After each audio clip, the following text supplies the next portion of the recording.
Karen sank my old patrol boat, so I used it to uncover $3 million in HOA corruption.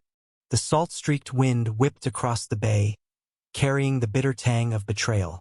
My name's Tom, and for 20 years, I'd patrolled these waters for the Seacrest HOA, my old patrol boat creaking under the weight of duty.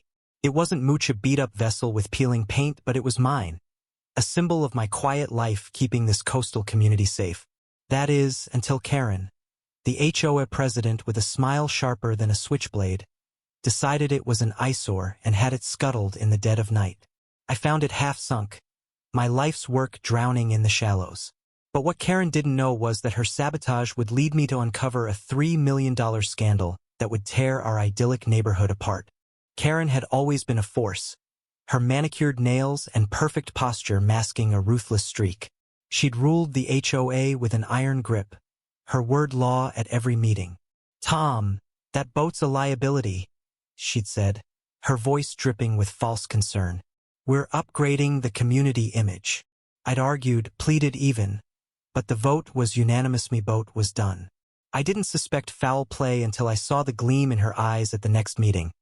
Her smugness as she announced a new security initiative, funded by a mysterious budget spike. Something was off, and I wasn't letting it go. I started digging, combing through HOA records in the community office after hours. The numbers didn't add uppity cash withdrawals, vague consulting fees, and transfers to offshore accounts. My boat's destruction was no accident. It was a distraction. Karen had pushed for its removal the same week a $500,000 dock renovation was approved, a project that never materialized. I found invoices signed by her, linked to a shell company called Coastal Ventures. My gut churned. This wasn't just about my boat. She was stealing from us all. Then came Ellie, the twist I didn't see coming. A shy, bespectacled retiree who'd moved in last year. She'd always kept to herself, tending her garden and avoiding HOA drama. One night, she caught me rifling through files and didn't call security. Instead, she handed me a USB drive. "I was their accountant," she whispered, her voice trembling. Karen forced me out when I asked questions. The drive held emails, bank statements, proof of Karen's embezzlement. $3 million siphoned from our dues over 5 years.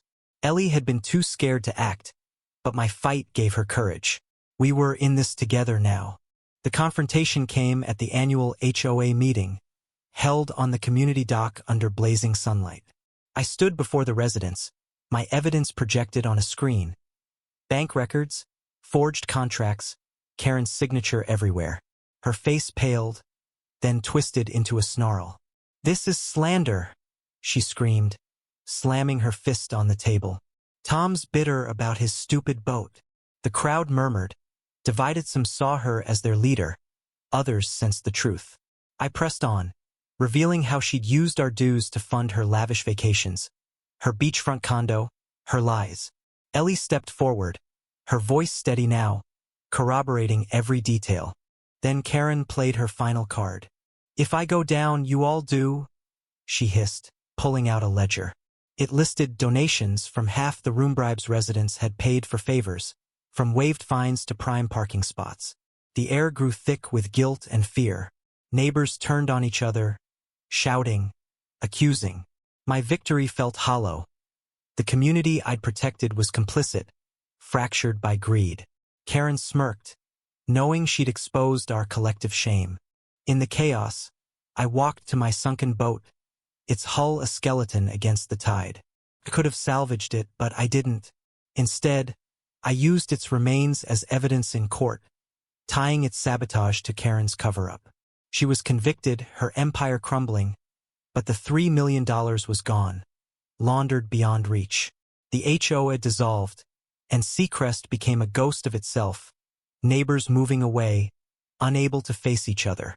Ellie stayed, planting flowers on the dock, a quiet rebellion against the rot we'd uncovered. The bitter truth hit hardest. My boat wasn't just a casualty. It was the spark that exposed our community's moral decay. I'd won justice, but at what cost? The bay still sparkles, but it carries the weight of our secrets. I walk its shores now, wondering if trust can ever be rebuilt. What would you have done? Fought for truth or let the lies stay buried to save your community?